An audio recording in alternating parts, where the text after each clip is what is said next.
오늘은 반광쌀에 대해서 살펴보겠습니다. 반광쌀은 광쌀의 일종이죠. 광쌀. 빛인데요. 햇빛의 반사를 일으키는 것을 의미합니다. 햇빛의 반사. 햇빛을 받는 것이 있겠죠. 반사를 일으키는 물체가 있을 것이고요. 과거에는 하천이나 이제 호수 근처에 거주할 경우에 햇빛이 호수에 비치면서 다시 그 빗줄기가 반사되면서 주택으로 인입되는 경우가 있었습니다.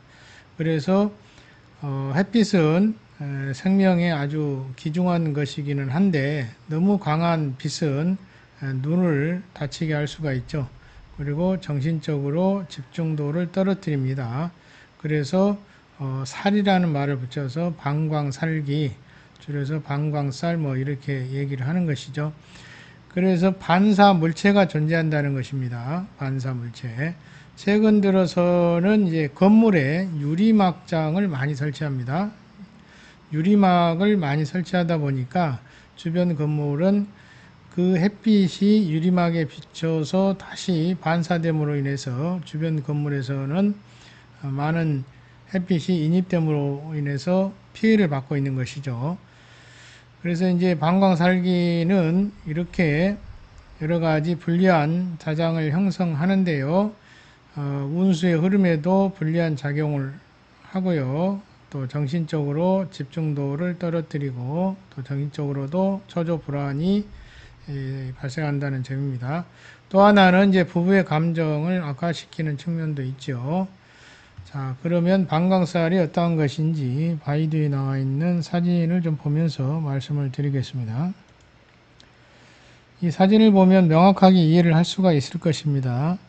건물 자체가 유리막을 설치함으로 인해서 주변에 햇빛이 반사되고 있는 것이죠.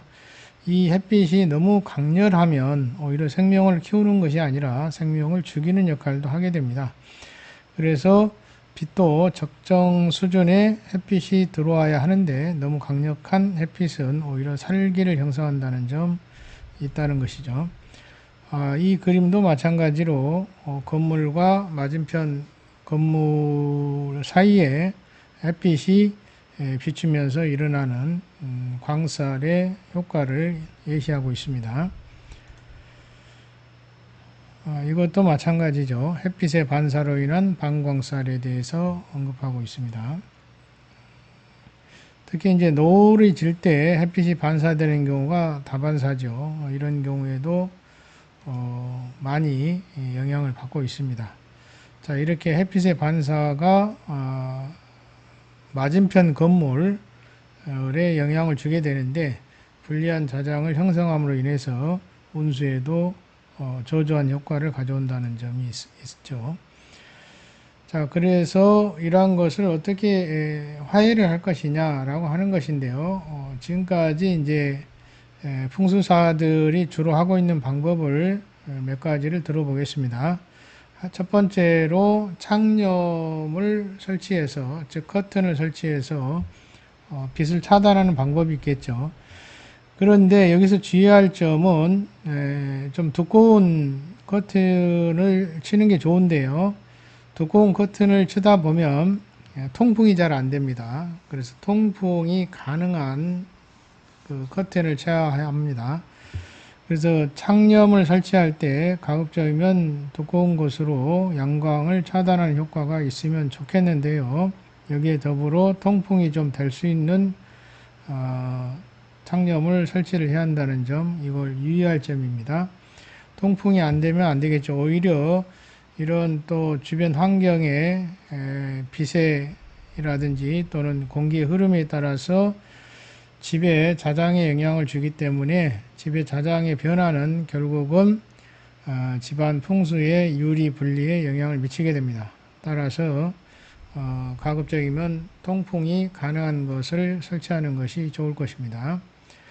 그리고 또 하나는 이제 식물을 설치해서 화해를 하기도 합니다. 양대라든지 또는 창호에 식물을 설치해서 햇빛이 반사되어 들어오는 것을 잎사귀를 통해서 막아주는 것이죠.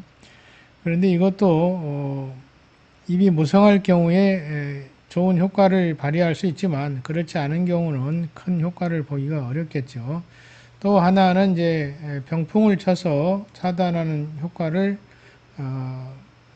가지려고 합니다. 그래서 병풍 화해 방법이 하나 있고요. 또 하나는 이제 유리막에 색상을 입힘으로 인해서 빛을 차단시키는 거죠. 오히려 빛이 인입되려고 했지만 오히려 유리막에 있는 색상으로 인해서 또는 차단막으로 인해서 빛이 반사되어 나갈 수 있도록 이렇게 만들어 놓는 것이죠. 자, 이렇게 몇 가지 방법을 사용을 하는데요. 지금은 이제 가장 많이 사용하고 있는 방법 중에 하나가 커튼을 통해서 차단 효과를 얻으려고 하는 것이죠. 이것이 가장 많이 사용되고 있습니다. 자, 방광살은 특히나 집안의 풍수에 많은 영향을 주기 때문에 주변 환경상 방광살이 없는 장소를 선택해서 거주하는 것이 좋고요. 방광살이 있다면 이렇게라도 화해를 좀 해 주어서 사용하는 것이 좋을 것입니다.